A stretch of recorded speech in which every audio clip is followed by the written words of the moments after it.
नमस्कार दोस्तों। आज हम लोग पढ़ेंगे हिंदी भाषा का विकास। हिंदी ग्रामर के बारे में जानना बहुत जरूरी है हम लोग को। तो हिंदी भाषा का विकास कैसे हुआ, आइए वो जानेंगे। देखिए, कहा जाता है वर्गीकरण के रूप में हिंदी विश्व की लगभग 3000 भाषाओं में से एक है। देखिए, बहुत महत्वपूर्ण चीज है। क्या बताया गया? हिंदी विश्व की लगभग 3000 भाषाओं में से एक कहलाती है। आकृति या रूप के आधार पर हिंदी वियोगात्मक या विश्लिष्ट भाषा है। सबसे पहले वीडियो को शेयर कर दें, लाइक कर दें और कमेंट अवश्य करेंगे। और चैनल फर्स्ट टाइम होंगे सब्सक्राइब करके बेल आइकन को प्रेस कर देंगे। नहीं कहता कि कहता है भाषा परिवार के आधार पर हिंदी भारोपीय मीन्स इंडो यूरोपियन परिवार की भाषा है। पूछे किसकी भाषा है? तो भारोपीय इंडो यूरोपियन परिवार की भाषा है आपका हिंदी। भारत में 4 भाषा परिवार हैं। भारोपीय, द्रविड़, ऑस्ट्रिक व चीनी तिब्बती मिलते हैं। भारत में बोलने वालों के प्रतिशत के आधार पर भारोपीय परिवार सबसे बड़ा भाषा परिवार है। अब देखिए कौन कौन भाषा परिवार हैं और कितने परसेंटेज बोले जाते हैं भारत में, वो देखिएगा। सबसे पहले भारोपीय जो है वो 73% भारत में बोलने वाले का प्रतिशत 73% है। भारोपीय मैंने भारत में। फिर देखिए सेकंड टाइप में द्रविड़ आपका है, ये 25% बोलने वाले हैं। थर्ड देखिए ऑस्ट्रिक है, ये 1.3% बोलने वाले हैं भारत में। और चौथा है चीनी तिब्बती, ये है 0.7% है। आइए और जानेंगे इनके बारे में। देखिए हिंदी भारोपीय या भारत यूरोपीय के भारतीय ईरानी इंडो ईरानियन शाखा के भारतीय आर्य उपशाखा की एक भाषा है। भारतीय आर्य भाषा को 3 कालों में विभक्त किया जाता है। कितना काल में किया जाता है भारतीय आर्य भाषा को? तो 3 काल में बांटा जाता है। देखिए नाम है प्राचीन भारतीय, प्रयोग काल 1500 ईस्वी पूर्व से 500 ईस्वी पूर्व, 1500 ईस्वी पूर्व से वैदिक संस्कृत, ठीक है। और देखिए आपका आर्य भाषा 500 ईस्वी पूर्व लौकिक संस्कृत है। फिर है मध्यकालीन भारतीय आर्य भाषा, ये 500 ईस्वी पूर्व से आपको 1000 ईस्वी पूर्व तक है। पाली, प्राकृत और अपभ्रंश है। तो देखिए आधुनिक भारतीय आर्य भाषा ये आप 1000 ईस्वी से अब तक चलता आ रहा है। हिंदी और हिंदीतर भाषाएं बांग्ला, उड़िया, असमिया, मराठी, गुजराती, पंजाबी, सिंधी आदि। यह कहता है प्राचीन भारतीय आर्य भाषा। देखिए नाम आपका वैदिक, अन्य नाम है छांदस्य, यास्क। पाणिनि द्वारा 1500 ईस्वी पूर्व से 1000 ईस्वी पूर्व तक संस्कृत प्रयुक्त नाम था। लौकिक संस्कृत भाषा पाणिनि द्वारा 1000 ईस्वी पूर्व से 500 ईस्वी पूर्व तक संस्कृत प्रयुक्त नाम।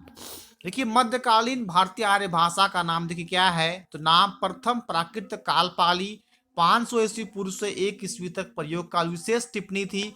भारत की प्रथम देश भाषा भगवान बुद्ध के सारे उपदेश पाली में ही है। कि बहुत महत्वपूर्ण प्रश्न है, पूछेगा कि भगवान बुद्ध के किस उपदेश भाषा में है? तो पाली भाषा में है।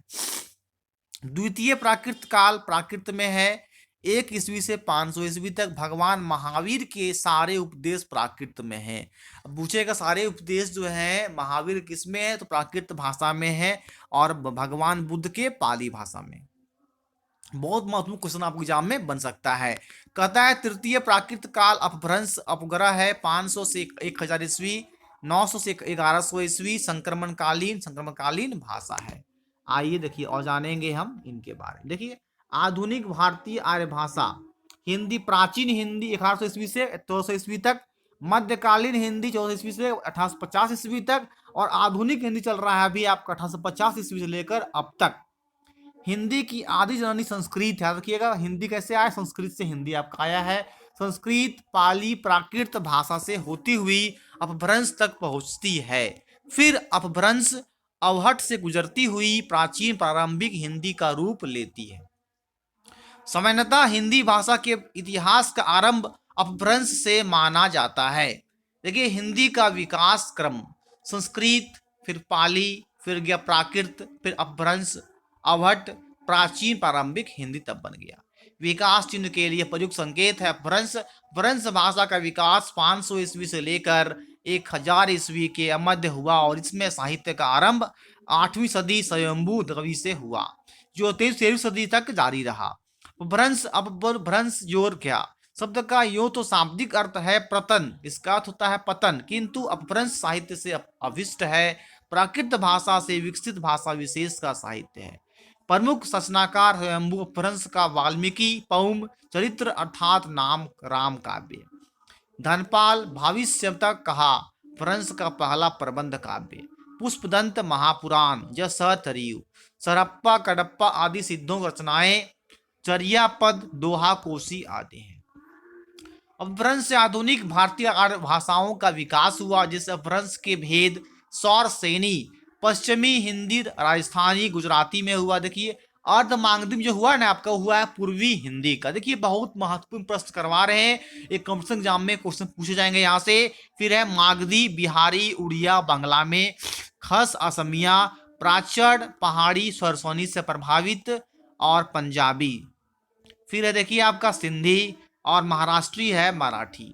अवहट जो अवहट अपभ्रंश शब्द का विकृत रूप है, इसे अपभ्रंश या परवर्ती अपभ्रंश कर सकते हैं। अवहट अपभ्रंश और आधुनिक भारतीय और आर्य भाषाओं के बीच की संक्रमणकालीन संक्रांतिकालीन भाषा है। इसका कालखंड 900 ईस्वी से 1100 ईस्वी तक है निर्धारित किया जाता है। वैसे साहित्य में इसका प्रयोग 14वीं सदी तक होता रहा है। ये कुछ देखिए फ्रेंड्स करवा रहे हैं आपको हिंदी का विकास। मान लीजिए हम लोग का मातृभाषा जो हिंदी है और ये अनुच्छेद 347 में वर्णित है हिंदी के भाषा के बारे में। याद रखिएगा बहुत महत्वपूर्ण चीज है, आप लोग जाने हिंदी और हिंदी का विकास कैसे हुआ, कब से चल रहा है, किस किस भाषा से आया है, ये बहुत महत्वपूर्ण है हर लोगों को जानना हिंदी के बारे में।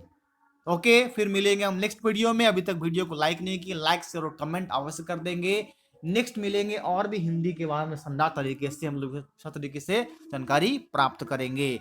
Okay, thank you. और कोई टाइप का प्रॉब्लम हो बेहिचक आप कमेंट सेक्शन में कमेंट कर सकते हैं। Okay, thank you.